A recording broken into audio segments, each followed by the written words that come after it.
Hi friends, welcome to మన Bommarillu. Upcoming రివ్యూలోకి వెళ్ళిపోదాం. Night అవుతుంది.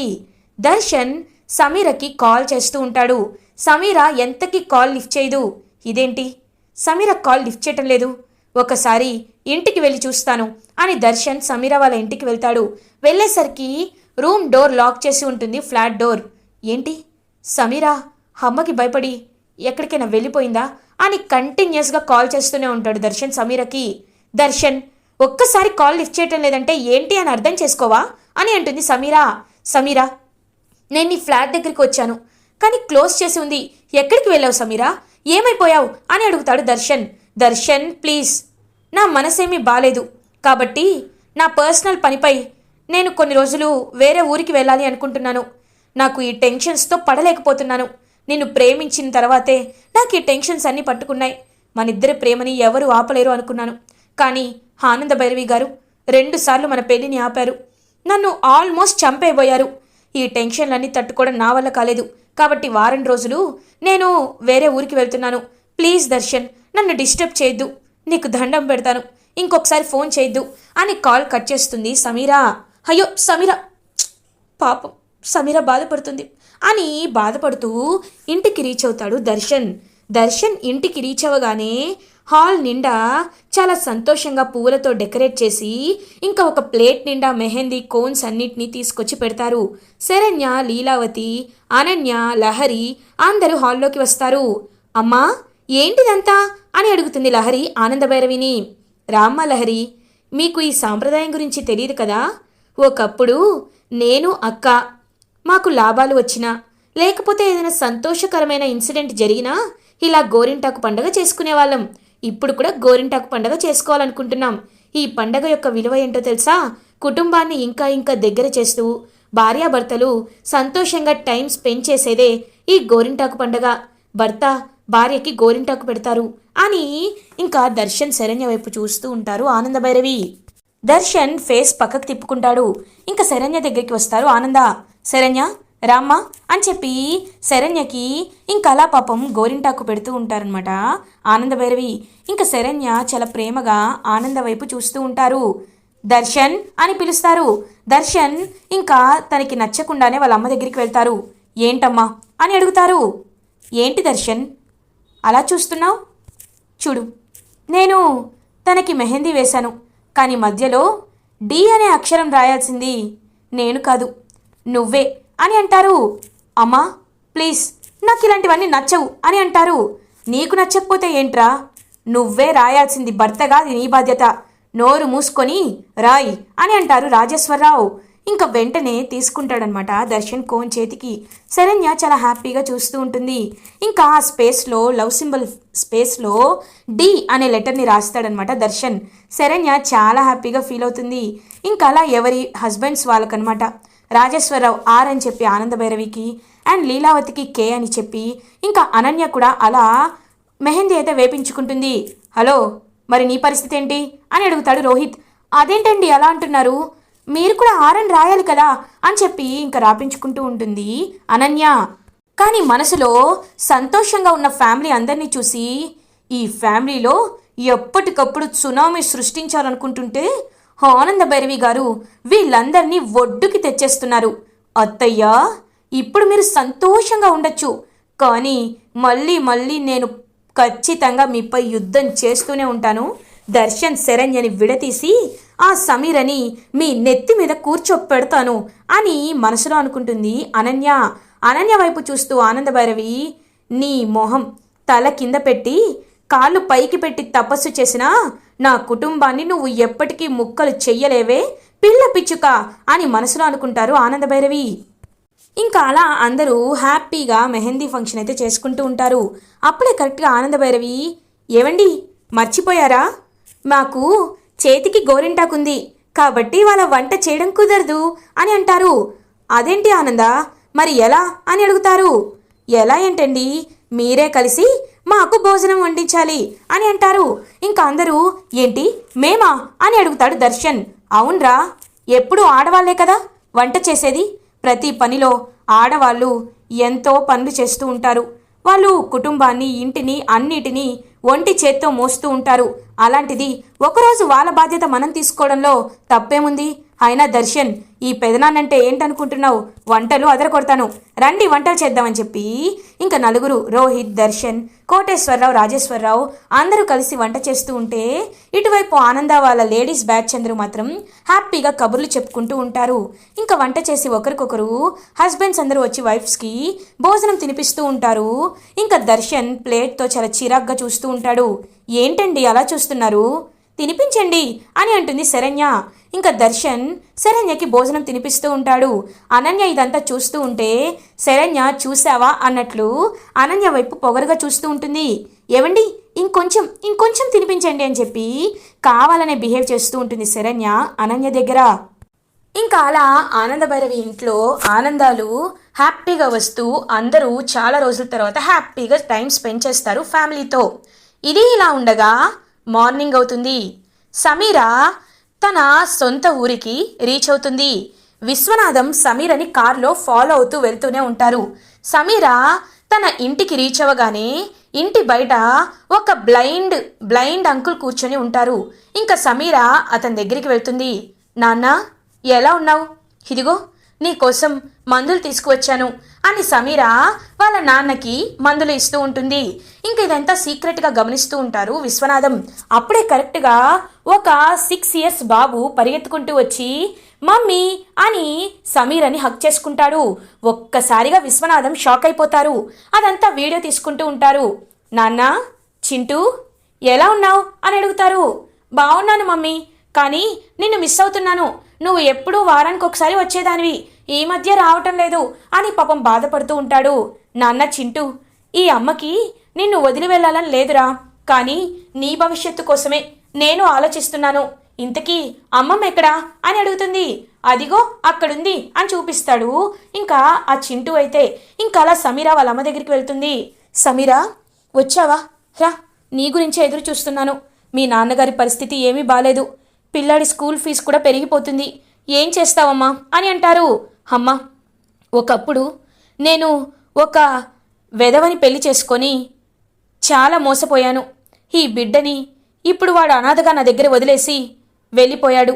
కాబట్టి నాకు అప్పుడే అర్థమైంది, డబ్బుంటేనే ఈ ప్రపంచంలో ఏదైనా చేయగలమమ్మా.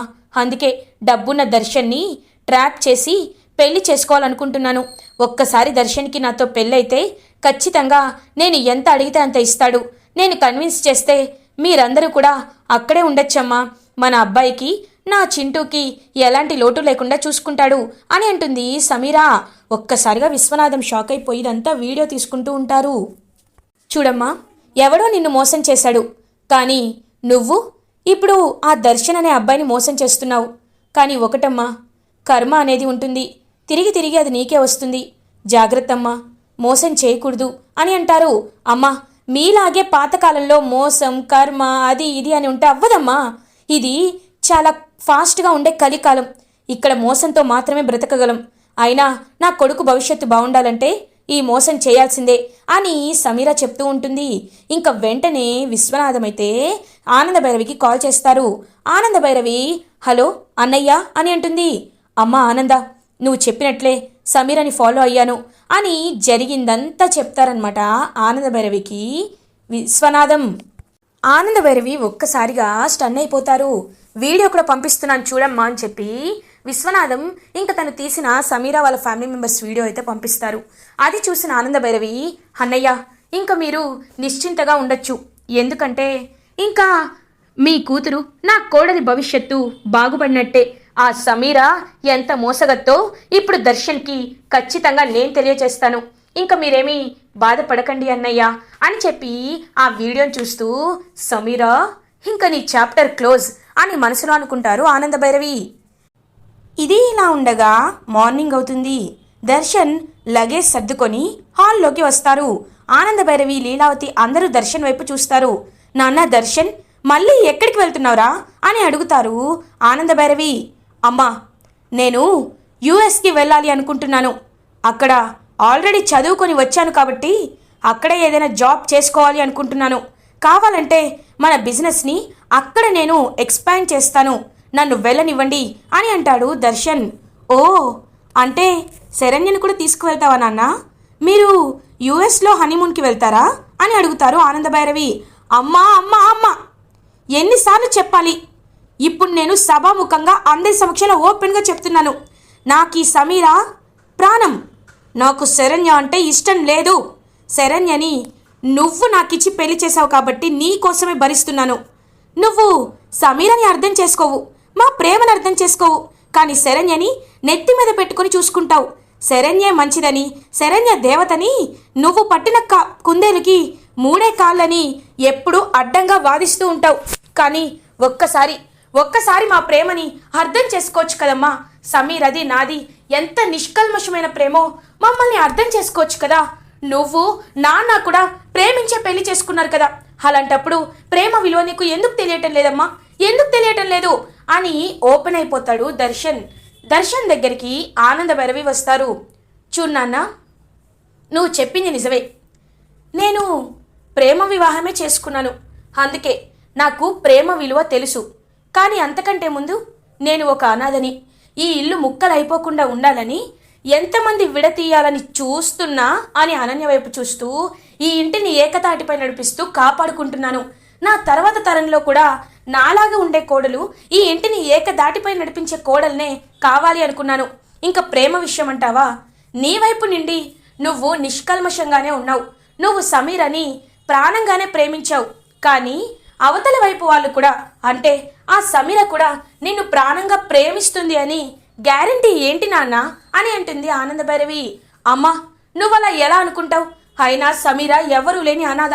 తన్ని పెళ్లి చేసుకోవడంలో తప్పేముందమ్మా.